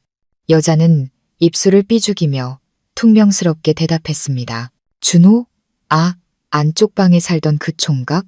몇 달 전에 이사 갔는데 월세 2달치나 밀리고 야반도주했구만. 집주인 여자의 말 한마디 한마디는 제 머리를 때리는 망치 같았습니다. 몇 달 전에 이사를 갔다고, 월세까지 밀렸다고. 그렇다면 준호 씨는 왜 제게 이 주소를 알려준 걸까요? 첫 번째 거짓말이 너무나도 뻔뻔하게 드러났습니다. 제 망연자실한 표정을 보더니 집주인 여자는 몇 마디 덧붙이고는 문을 쾅 닫아버렸습니다. 쯧쯧, 보아하니 시골에서 빚 받으러 올라온 가족인가 보네. 다른 데 가서 찾아봐요. 여기 그런 사람 안 사니까. 저는 굳게 닫힌 문 앞에서 그대로 얼어붙었습니다. 하나가 어리둥절한 표정으로 물었습니다. 엄마, 왜 그래요? 아빠, 여기 안 살아요. 저는 딸에게 뭐라고 대답해야 할지 몰랐습니다. 아이의 손을 잡고 골목 어귀의 작은 찻집에 들어가 잠시 자리를 잡았습니다. 저는 전화기를 꺼내 준호 씨의 번호를 눌렀습니다. 심장이 미친 듯이 뛰었습니다. 한참 만에야 그가 전화를 받았습니다. 잠이 덜 깬 목소리였습니다. 여보세요. 준호 씨, 나예요. 저는 최대한 평정심을 유지하려 애썼습니다. 우리 지금 서울 도착했어요. 당신이 알려준 주소로 왔는데 여기 사람들은 당신 이사 간 지 오래됐다는데요. 전화기 저편에서 몇 초간 침묵이 흘렀습니다. 그가 숨을 들이마시는 소리가 들렸습니다. 그리고 그는 약간 당황한 듯 했지만 금세 아무렇지 않은 척 목소리를 가다듬고 말했습니다. 맞다. 내가 깜빡했네. 얼마 전에 현장을 옮겼거든. 새 현장이 예전 집이랑 너무 멀어서 근처로 이사했어. 내가 지금 현장에서 너무 바빠서 당신들 마중 나갈 수가 없네. 이렇게 하자. 근처에 여관이라도 잡아서 일단 좀 쉬고 있어. 오늘 저녁에 일 끝나자마자 달려갈게. 내가 다 보상해줄게. 또 현장, 또 바쁘다는 핑계. 아내의 직감은 그가 거짓말을 하고 있다고 말해주었습니다. 하지만 제가 지금 뭘 할 수 있을까요? 낯선 도시에서 아는 사람 하나 없이 어디로 가야 할지도 모르는 상황이었습니다. 저는 어쩔 수 없이 동의했습니다. 그럼 저녁에 꼭 와요. 응, 저녁에 갈게. 밥 꼭 챙겨 먹고. 나 지금 부장님이 부르셔서 들어가 봐야겠다. 끊을게. 그는 제가 더 말할 틈도 없이 서둘러 전화를 끊었습니다. 저는 꺼진 화면을 멍하니 바라보았습니다. 실망감, 혼란스러움, 그리고 분노가 뒤섞인 감정이 휘몰아쳤습니다. 그의 거짓말은 너무나도 서툴렀습니다. 정말 일 때문에 바쁘다면 왜 이사한 사실을 숨겼을까요? 왜 잠깐이라도 시간을 내서 처자식을 마중 나오지 못하는 걸까요? 모든 것이 점점 더 의심스러워졌습니다. 저는 옆에서 제 어깨에 기대 지쳐있는 딸을 보았습니다. 아빠를 위한 깜짝 여행은 아빠의 거짓말로 시작되었습니다. 그리고 저는 이것이 마지막 거짓말이 아닐 것이라는 것을 직감했습니다. 준호 씨의 말대로 저는 근처 사람들에게 물어 허름한 여관의 방을 하나 잡았습니다. 방은 낡고 곰팡이 냄새가 났지만 긴 여행에 지친 우리 모녀가 잠시 몸을 누일 곳이 있다는 것만으로도 다행이었습니다. 하나는 너무 피곤했는지 침대에 눕자마자 깊은 잠에 빠졌습니다. 하지만 저는 도저히 쉴 수가 없었습니다. 창가에 앉아 낯설고 시끄러운 거리를 바라보며 무거운 생각에 잠겼습니다. 저녁 8시가 다 되어서야 준호 씨가 나타났습니다.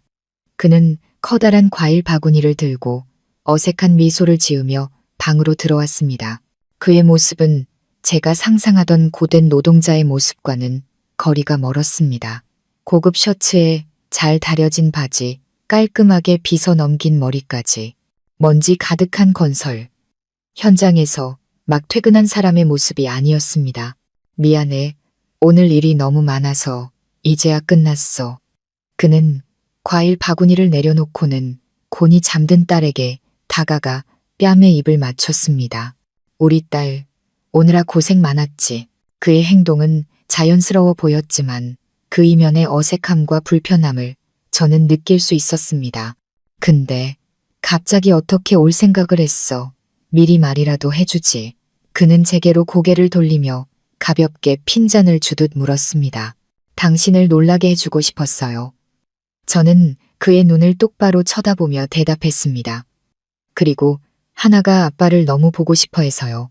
준호 씨는 제 시선을 피하며 의자에 앉았습니다. 그는 형식적으로 집안 사정과 아버님의 건강에 대해 물었습니다. 많은 말을 했지만 정작 서울에서의 자신의 일이나 생활에 대해서는 한마디도 하지 않았습니다. 그날 저녁 그는 우리를 꽤 근사한 식당으로 데려갔습니다. 맛있는 음식을 잔뜩 시키고 딸에게 반찬을 집어주며 재미있는 이야기를 들려주었습니다. 그는 어색함과 당혹감을 감추려는 듯 억지로 화목하고 즐거운 분위기를 만들려 했었습니다. 하나는 신이 나서 아빠에게 학교 얘기를 제잘거렸습니다. 하지만 저는 음식이 넘어가지 않았습니다. 남편의 말 한마디, 행동 하나하나를 관찰하며 마음속의 불안감은 점점 더 커져만 갔습니다. 다음 날 저는 그를 마지막으로 시험해보기로 결심했습니다. 아침 식사 후에 제가 말했습니다. 오늘 쉬는 날이죠. 당신 일하는 건설 현장에 한번 데려가 줘요. 우리 남편이 20년 동안 고생한 곳이 어떤 곳인지 보고 싶어요. 제 말에 준호 씨는 움찔하며 얼굴이 굳었습니다. 그는 서둘러 손사래를 치며 단호하게 거절했습니다. 아이고, 무슨 소리야. 건설 현장은 위험해. 온통 쇳덩어리의 기계들 뿐인데 볼 게 뭐 있다고. 먼지 날리고 더러운 곳에 당신이랑 하나를 왜 데려가. 내가 동물원이나 놀이공원에 데려가 줄게. 놀러 가고 싶은 거 아니에요. 그냥 당신 일하는 곳이 보고 싶어요. 멀리서 잠깐만이라도 보면 안 돼요? 제가 고집을 부리자 그는 짜증을 내기 시작했습니다. 안 된다고 했잖아. 당신은 왜 이렇게 남 생각은 안 해. 거긴 관광지가 아니라고. 외부 사람은 출입 금지야. 괜히 부장님 눈에 띄면 나만 곤란해져. 그의 태도, 비정상적일 정도로 격렬한 거절이 제 모든 의심에 대한 명확한 답이 되었습니다. 그의 일이 정말 떳떳하다면 처자식이 찾아오는 것을 두려워할 이유가 없었습니다. 그는 분명 무언가를 제가 알아서는 안 될 거대한 비밀을 숨기고 있었습니다. 대화는 팽팽한 긴장감 속에서 끝났습니다. 그날 하루 종일 준호 씨는 저를 피했습니다. 바쁜 일이 있다는 핑계를 대고 우리 모녀만 남겨두고 나가버렸습니다. 그리고 저녁이 되어서야 돌아왔습니다. 그의 손에는 다음 날 아침 일찍 우리를 시골로 돌려보낼 버스표 2장이 들려 있었습니다. 요즘 일이 너무 바빠서 당신들을 챙겨줄 시간이 없네. 일단 먼저 내려가 있어. 내가 시간 나면 곧 내려갈게. 그는 제 눈을 마주치지 못하고 말했습니다. 우리를 서둘러 돌려보내려는 그의 모습은 제 의심을 확신으로 바꾸었습니다. 제 세상이 무너져 내리기 시작했습니다. 저는 말없이 버스표를 받아들었습니다. 심장이 누군가에게 꽉 움켜쥐어진 것처럼 아팠습니다. 이번 서울 여행은 이미 오래전에 죽어버린 우리 결혼의 종말을 제 눈으로 직접 확인하기 위한 여정이었던 모양입니다. 그날 밤 준호 씨는 여관에서 우리와 함께 잤습니다. 그는 애써 다정한 첫 과일을 깎아주고 딸과 함께 텔레비전을 보았습니다. 하지만 저는 그 모든 것이 서투른 연극이라는 것을 알았습니다. 그는 저를 달래고 자신의 당혹감을 감추고 우리 모녀를 하루빨리 쫓아내고 싶어 했습니다. 제 마음은 얼음장처럼 차가웠습니다. 저는 말을 아끼고 조용히 그를 관찰하며 머릿속으로 수만 가지 질문을 던졌습니다.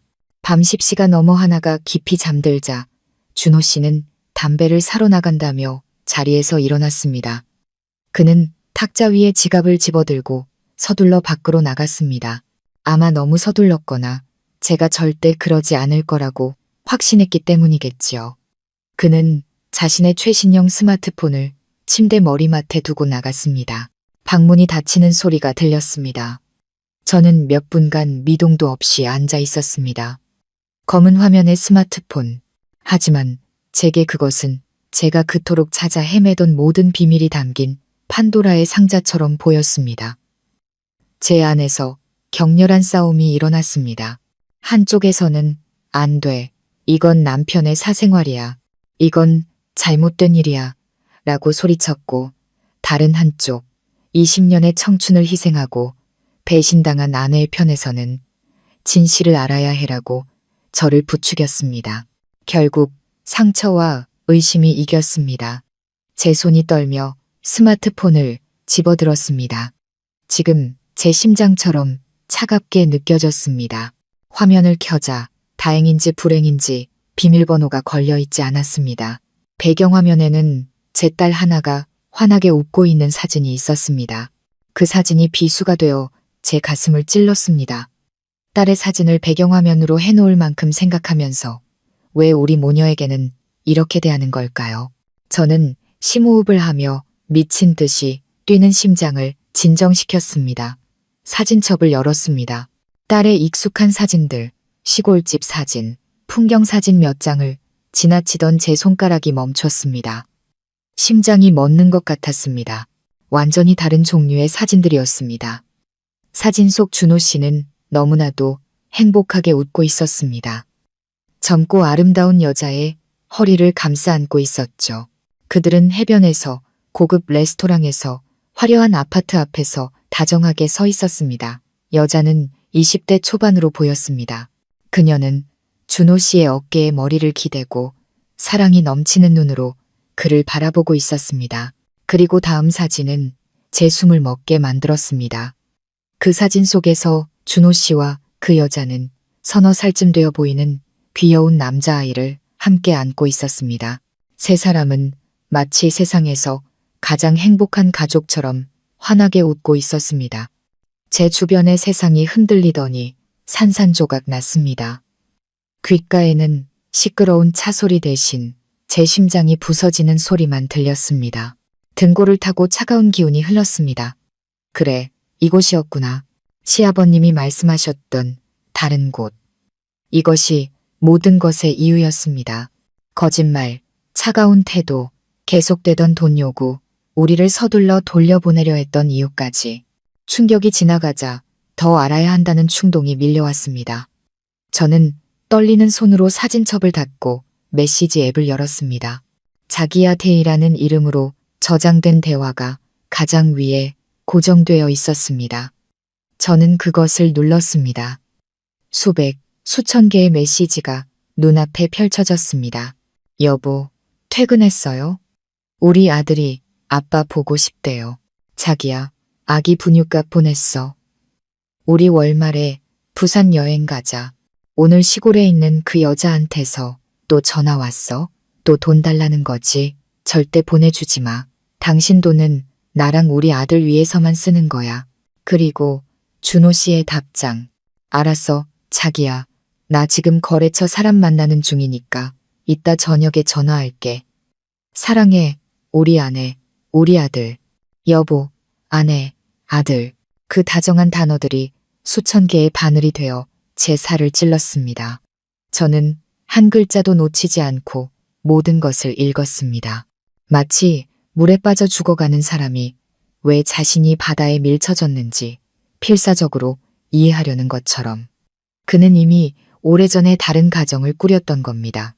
제가 아끼고 빌려서 보냈던 돈은 그 여자와 그들의 아들을 위해 쓰이고 있었습니다. 제가 20년간 시골집에서 늙은 시아버지를 모시고 딸을 키우는 동안 그는 이곳에서 새로운 가정을 꾸리고 행복하게 살고 있었습니다. 저는 손에서 스마트폰을 놓쳤습니다. 그것은 소리 없이 이불 위로 떨어졌습니다. 온몸에 힘이 빠져나갔습니다. 눈물조차 흐르지 않았습니다. 그 남자를 향한 제 모든 사랑과 믿음과 함께 이미 말라버린 것 같았습니다. 저는 낯선 여관방에 앉아 제 영혼이 죽어버렸다고 느꼈습니다. 제가 얼마나 오랫동안 돌처럼 굳어 앉아 있었는지 모르겠습니다. 담배를 사러 갔던 준호 씨가 돌아왔습니다. 그는 의자에 미동도 없이 앉아 허공을 응시하는 저를 발견했습니다. 스마트폰은 여전히 침대 위에 놓여 있었습니다. 제 넋나간 표정을 보고 그는 잠시 당황하는 듯 했지만 이내 모른 척 했습니다. 그는 제게 아무것도 묻지 않았고 저 또한 그에게 아무 말도 하지 않았습니다. 그날 밤 우리는 한 침대에 누웠지만 우리 사이에는 북극보다 더 차가운 공간이 존재했습니다. 그는 제게 등을 돌리고 잠든 척했고 저는 뜬 눈으로 밤을 새웠습니다. 지난 20년의 세월이 슬로모션 필름처럼 머릿속을 스쳐 지나갔습니다. 결혼식 날 그의 미소, 떠나던 날 그의 약속, 그리고 다른 여자와 행복해하던 그의 모습, 모든 것이 뒤섞여 제 심장을 갈기 찢었습니다. 울지 않았습니다. 분노도 느껴지지 않았습니다. 그저 무서울 정도로 텅 빈 공허함만이 느껴졌습니다. 사랑, 희생, 믿음, 모든 것이 제가 되어버렸습니다.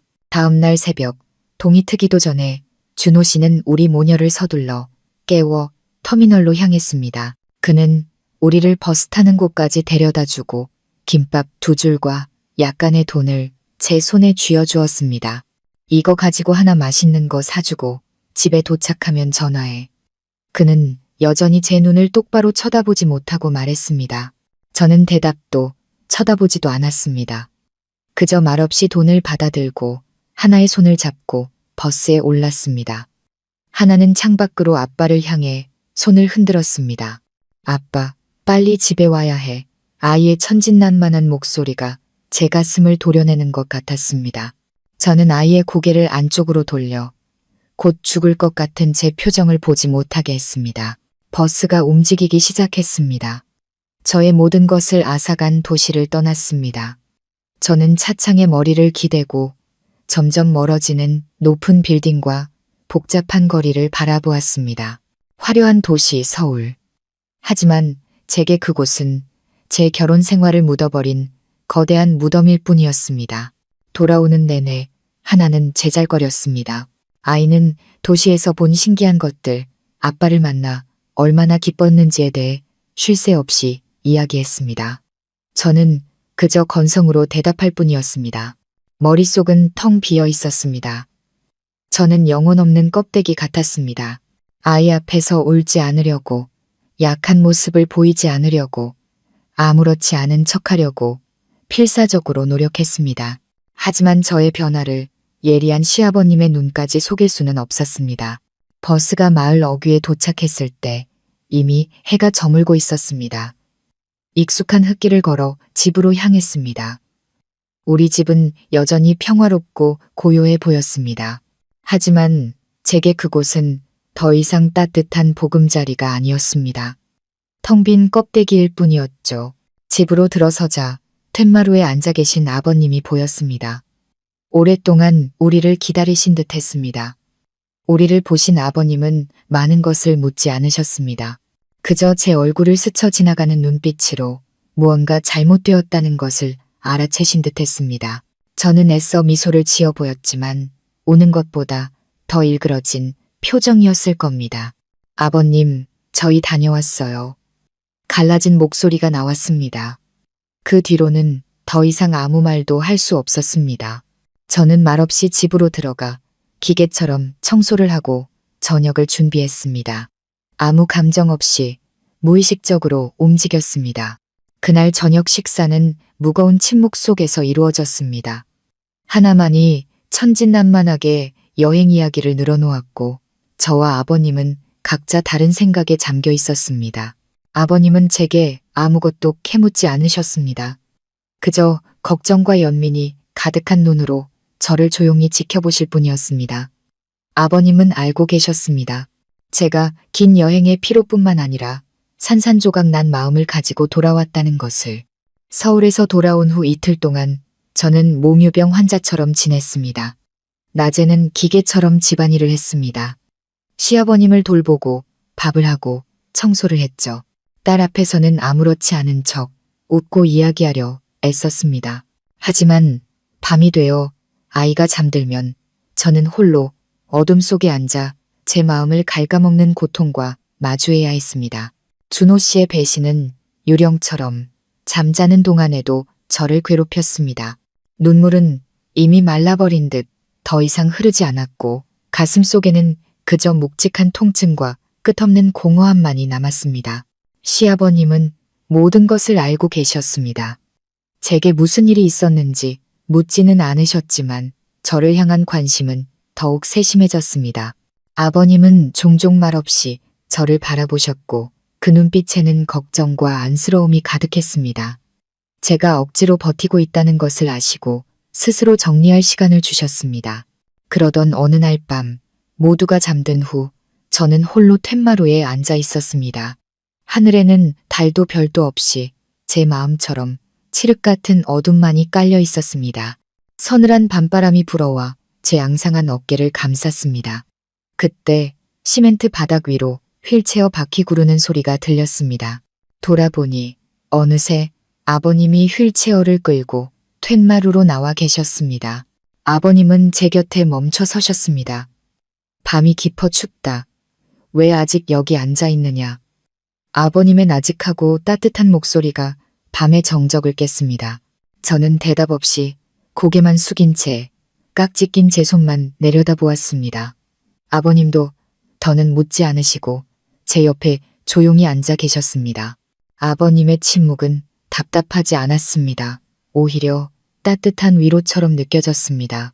한참 후에야 아버님이 입을 여셨습니다. 제게 상처를 줄까봐 두려워하는 듯 아주 조심스러운 목소리였습니다. 무슨 일이든 애비에게 털어놓아라. 혼자 끙끙 앓다가 병난다. 아버님의 그 한마디는 예전처럼 다시 한번 제 마음의 가장 약한 부분을 건드렸습니다. 며칠간 애써 쌓아 올렸던 강인함의 벽이 순식간에 무너져 내렸습니다. 더 이상 참을 수 없었습니다. 저는 고개를 들어 아버님을 바라보았습니다.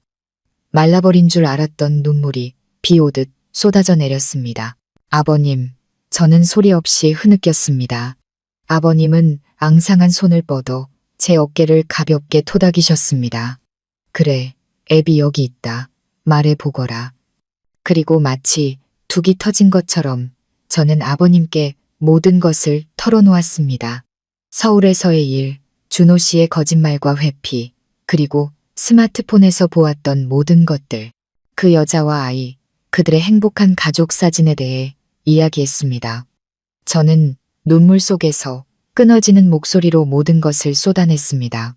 한마디 한마디 뱉어낼 때마다 피 흘리는 제 상처를 제 손으로 다시 헤집는 것 같았습니다. 지난 수년간 억눌러왔던 모든 고통과 서러움, 분노를 남김없이 토해냈습니다.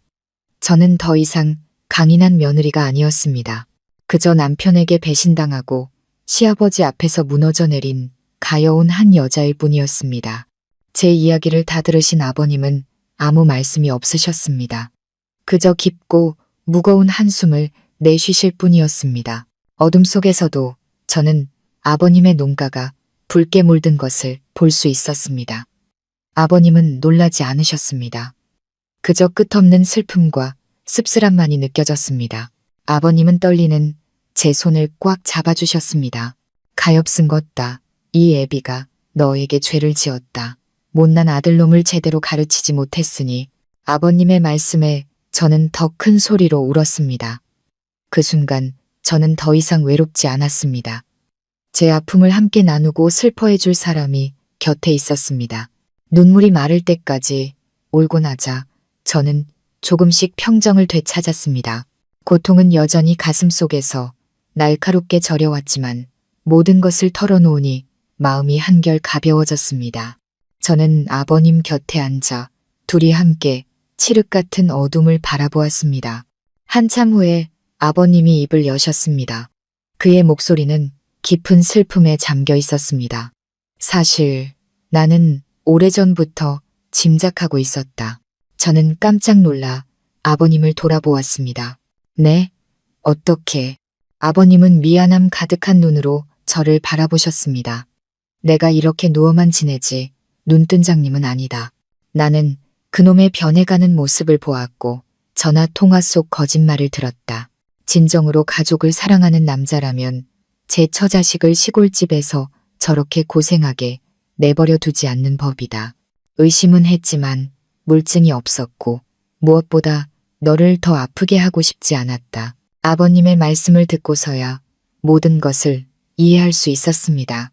아버님은 이미 알고 계셨던 겁니다.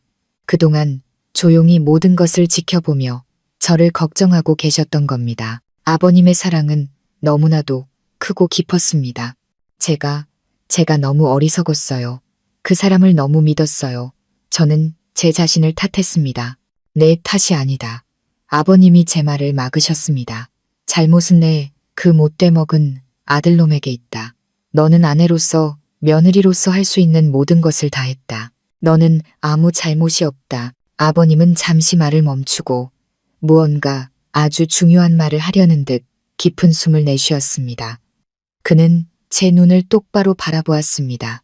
그의 눈빛은 더 이상 슬프지 않았습니다.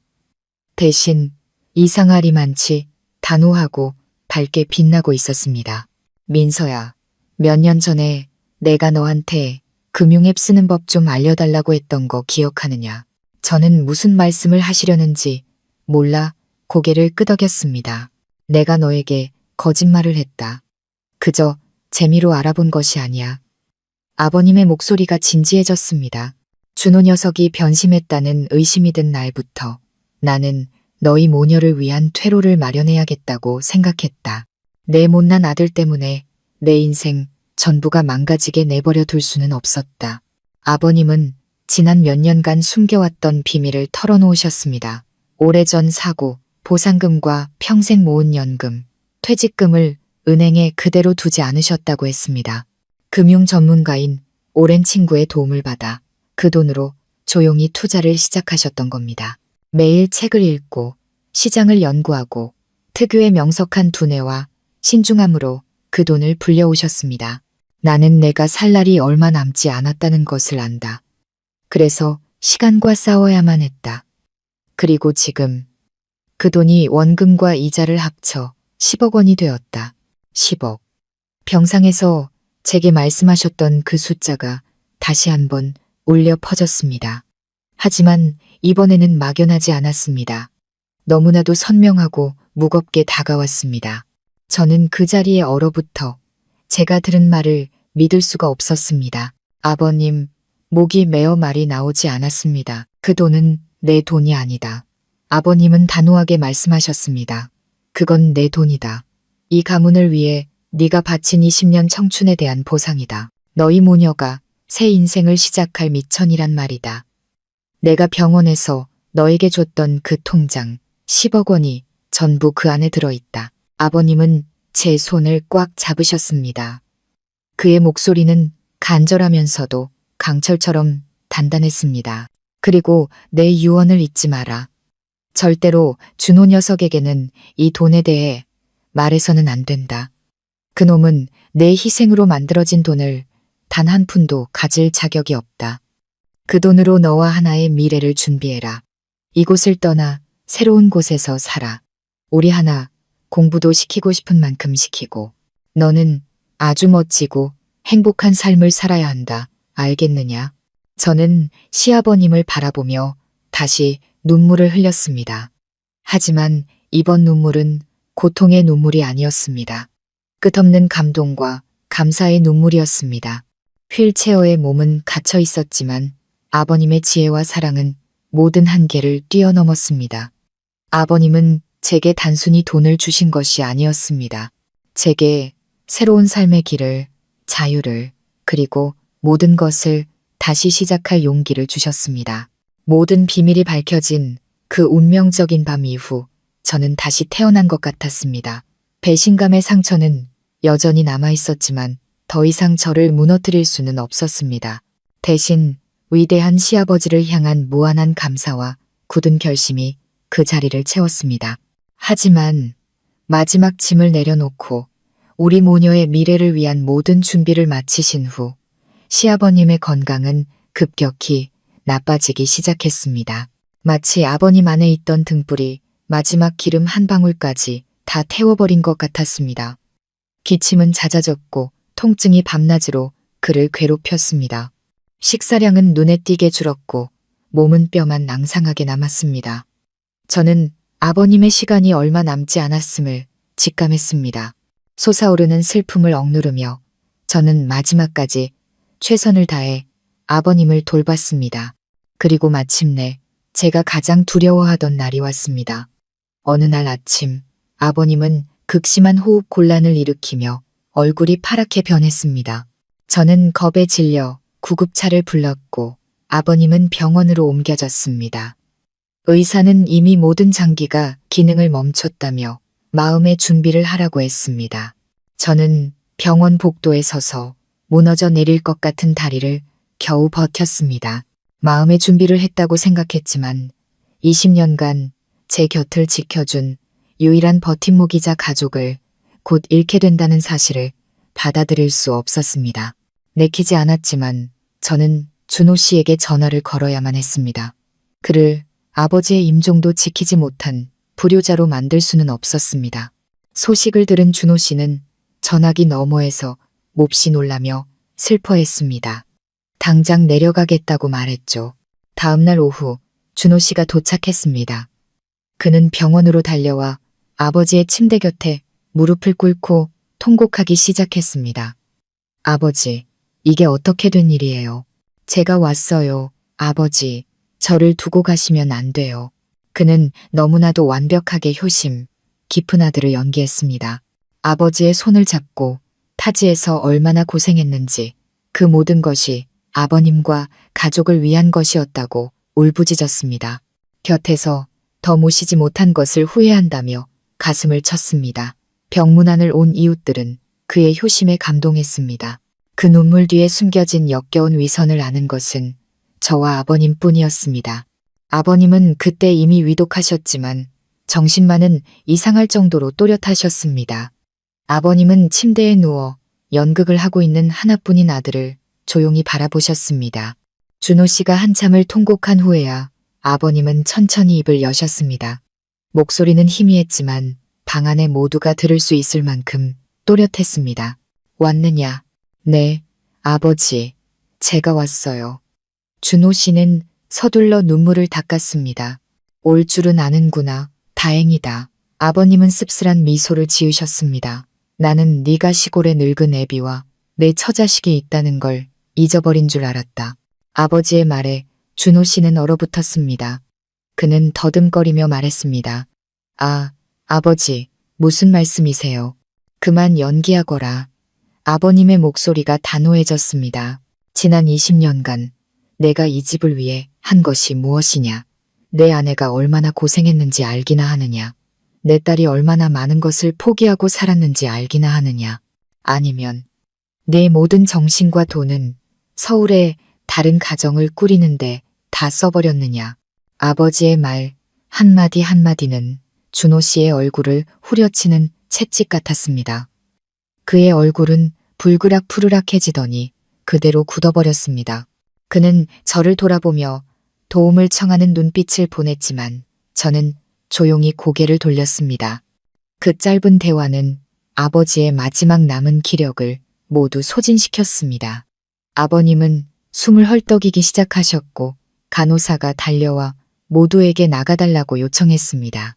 혼란스러운 상황 속에서 저만이 아버지 곁에 남았습니다. 준호 씨는 다른 사람들과 함께 밖으로 밀려났습니다.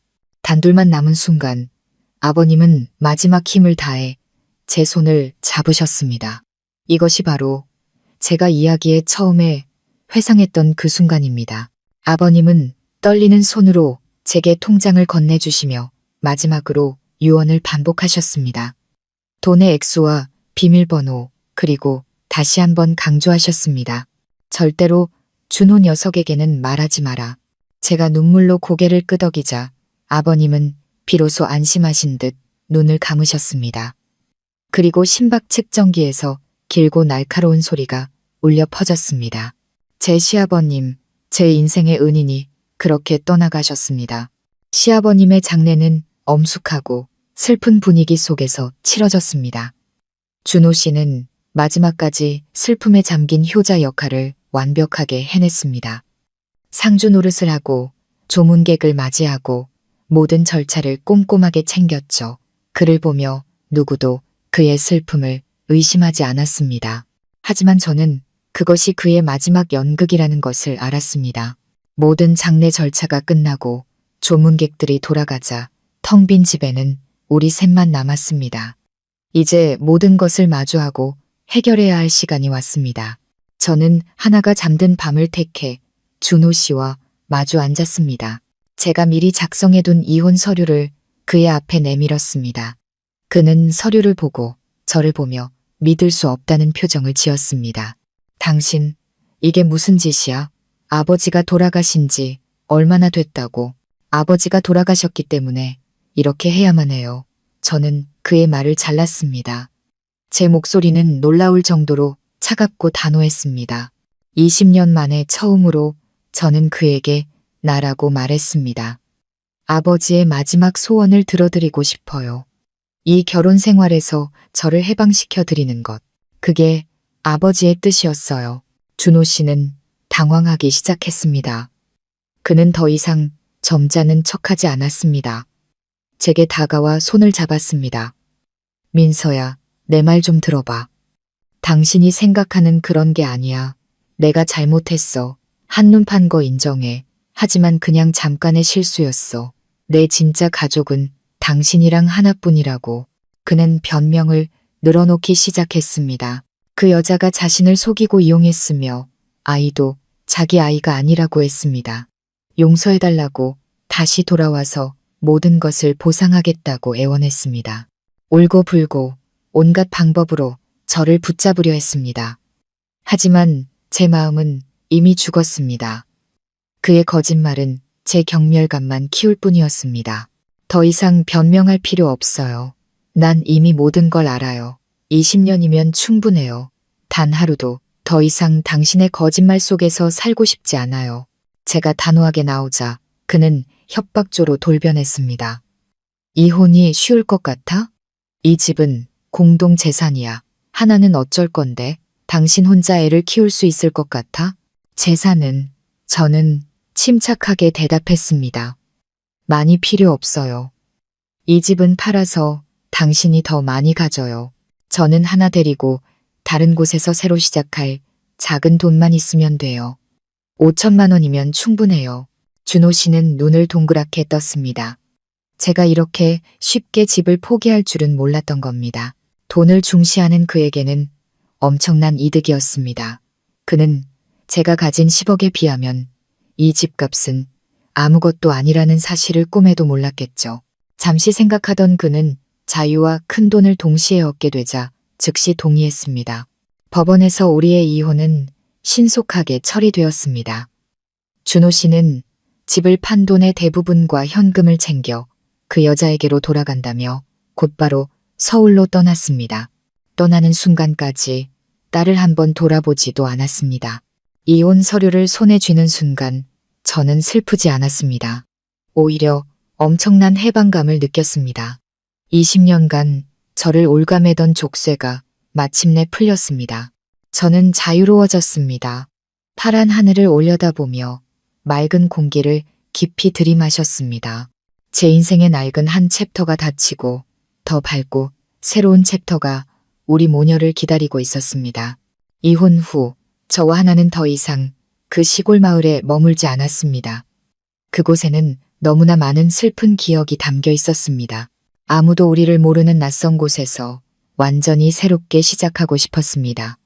며칠 밤을 고민한 끝에 저는 서울을 선택했습니다. 대한민국의 수도이자 심장인 그곳은 딸 아이에게 더 많은 교육과 성장의 기회를 줄 수 있을 것이고 우리 모녀의 과거를 숨겨줄 만큼 충분히 큰 곳이었습니다. 짐은 많지 않았습니다. 시아버님의 사진과 하나의 낡은 장난감 몇 개가 전부였습니다. 시아버님의 위패는 마을 근처의 큰 절에 모셨습니다. 20년 넘게 살아온 정든 마을을 떠나는 길, 마음 한구석이 시큰했지만 그 슬픔은 곧 새로운 미래에 대한 희망으로 바뀌었습니다. 기차는 우리 모녀를 서울로 데려왔습니다. 처음 발을 디딘 거대하고 번화한 도시에 우리는 압도당했습니다. 하지만 예전 서울에서 느꼈던 외로움과 두려움과는 달랐습니다. 이번에는 제 마음속에 자신감과 단단함이 있었습니다.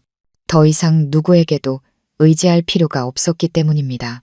저는 제 힘으로 우리 모녀의 미래를 책임질 능력이 있었습니다.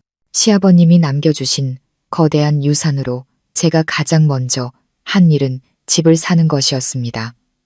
너무 화려하거나 시끄러운 곳은 피했습니다. 공원과 좋은 학교가 가까운 조용한 동네의 아담한 아파트를 골랐습니다. 크지는 않았지만 햇살이 잘 들고 아늑한 집이었습니다. 집 열쇠를 받던 날, 저와 하나는 서로를 부둥켜 안고 울었습니다. 행복의 눈물이었습니다. 태어나서 처음으로 우리만의 공간이 생긴 것입니다. 다음은 딸의 학업이었습니다.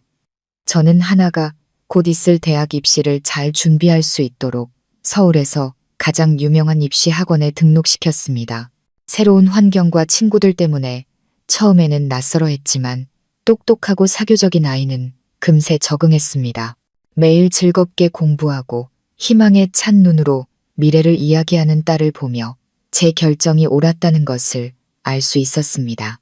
저 또한 그 돈에만 의지해서 살고 싶지는 않았습니다. 제 손으로 제 일을 일구고 딸에게 자랑스러운 엄마가 되고 싶었습니다. 38살의 나이에 저는 다시 공부를 시작하기로 결심했습니다. 지식을 갖고 스스로 일어서야 한다는 시아버님의 조언을 떠올렸습니다. 저는 낮에는 회계 수업을, 밤에는 컴퓨터 활용 수업을 들었습니다. 20년 만에 다시 책을 펴는 것은 쉽지 않았습니다. 좌절감을 느낄 때도 있었습니다. 하지만 병상에 누워서도 배움을 멈추지 않으셨던 시아버님의 모습과 학원에서 열심히 공부하는 딸의 모습을 떠올리면 힘이 솟았습니다. 저는 미친 듯이 공부에 매달렸습니다. 제 삶은 바빴지만 너무나도 의미 있었습니다. 더 이상 과거를 생각하며 슬퍼할 시간이 없었습니다. 제 모든 정신은 눈앞에 활짝 열린 밝은 미래를 향해 있었습니다. 주말 저녁, 서울에는 보슬비가 내리고 있었습니다. 저는 책상에 앉아 따뜻한 노란 불빛 아래 회계학 책을 펼쳐놓고 있었습니다. 거실에서는 딸 아이가 소파에 앉아 헤드폰을 끼고 노트북으로 온라인 강의에 집중하고 있었습니다. 우리의 새 집은 너무나도 평화롭고 고요했습니다. 가끔 창문을 두드리는 빗소리가 부드러운 배경 음악처럼 들렸습니다.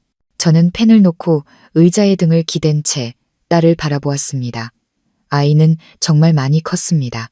더 이상 시골 소녀의 수줍음은 찾아볼 수 없었고 자신감 넘치고 활기찬 도시 소녀의 모습이었습니다.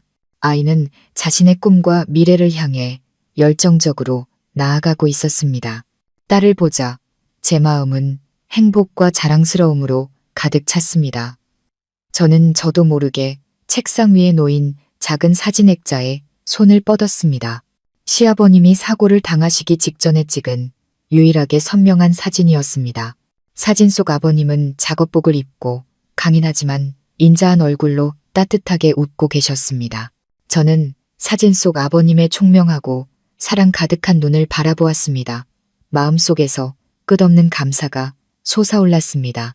만약 아버님이 아니었다면 우리 모녀의 삶은 지금 어떻게 되었을까요? 아마 저는 여전히 배신감과 가난의 늪에서 허우적거리며 고개조차 들지 못하는 순종적인 여자로 살고 있었을 겁니다. 바로 아버님께서 당신의 지혜와 사랑 그리고 묵묵한 희생으로 우리 모녀에게 새로운 길을 열어주신 것입니다.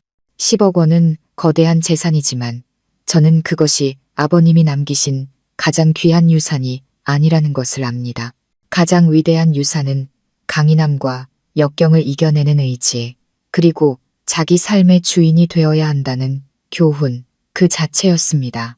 아버님은 제게 돈뿐만 아니라 모든 것을 다시 시작할 용기와 제가 꿈꿔왔던 삶을 살 기회를 주셨습니다.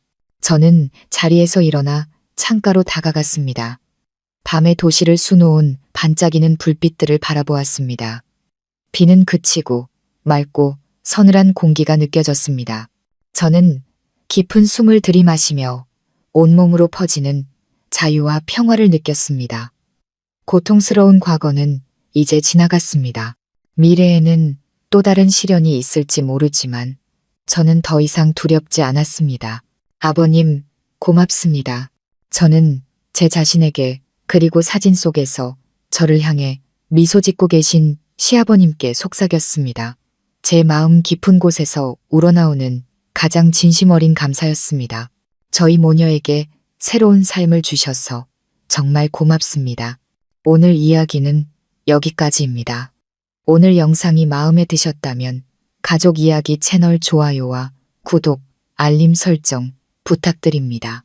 여러분의 따뜻한 관심이 저희에게 큰 힘이 됩니다. 시청해 주셔서 감사합니다. 다음 영상에서 다시 뵙겠습니다.